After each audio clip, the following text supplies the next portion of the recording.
The question is, write a program using pointer to reverse the digits.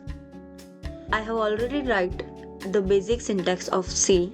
Now we are going to declare the variable which is int n to take a number, and int pointer p and pointer ld means last digit.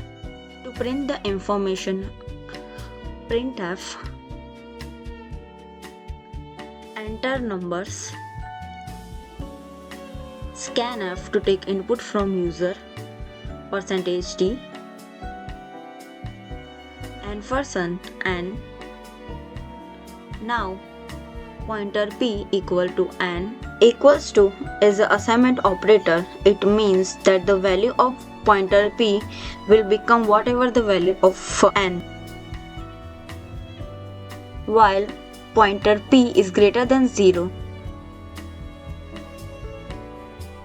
Then asterisk ld means last digit equals to asterisk last digit multiplied by 10, means the value will first multiplied by 10.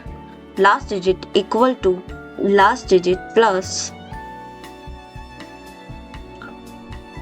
asterisk p modulus 10 means the last digit of the number. Asterisk p equal to asterisk p divided by 10 means the total value will divided by 10 means the last digit will remove, and this will continuously happen until the pointer p becomes 0. Now let's print the value and see the output.